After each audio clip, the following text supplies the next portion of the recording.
China has slapped a draconian law, a new law in Hong Kong. The world is worried for the people of Hong Kong, for the city's democracy, and for their own people who live and work in Hong Kong. Yesterday, we told you how close to 30 countries have spoken out against the Chinese move. Some have even announced sanctions and visa restrictions on Beijing. We questioned India's silence last night. Late in the night, India delivered a statement at the United Nations. New Delhi said, and let me quote from what they said, "Given the large Indian community that makes the Hong Kong Special Administrative Region of China its home, India has been keeping a close watch on recent developments."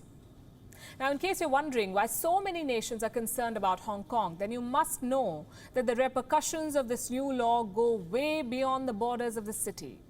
This new law practically applies to everyone who lives on the planet. Why do I say this? Watch this report.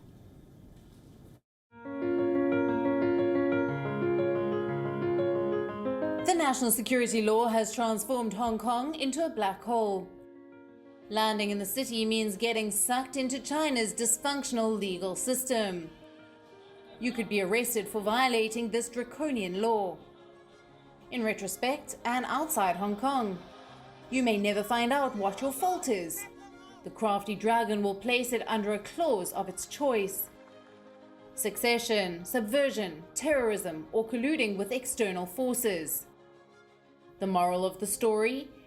If you are opinionated and happen to speak up against repression, annexation, provocation, or even the Wuhan virus, then Hong Kong is henceforth a no-go zone for you.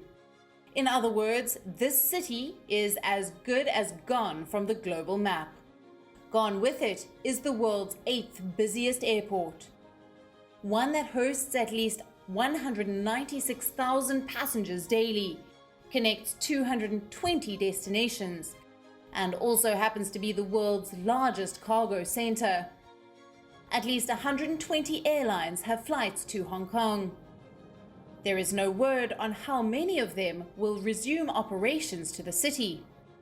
Also lost is the world's 6th largest financial hub, one that houses over 9,000 foreign firms. At least 1,500 of them have regional headquarters in Hong Kong. What attracted businesses to Hong Kong was the city's freedom from Chinese laws. That no longer holds true. And lost with Hong Kong's democracy is its importance in the business landscape. The city has a sizable expat population, at least 690,000 foreigners living in the city. Half of them are from the Philippines and Indonesia. There are at least 35,000 Britons and 14,000 Americans. Where do they go? Staying in Hong Kong means opening your homes to Chinese laws. Is it worth it? Hong Kong's loss comes at a heavy cost to the world, and India too will be feeling the pinch, be it in terms of people, exports, or imports.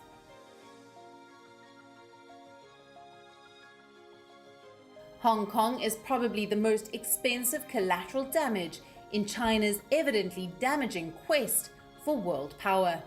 Bureau Report, WION World is One.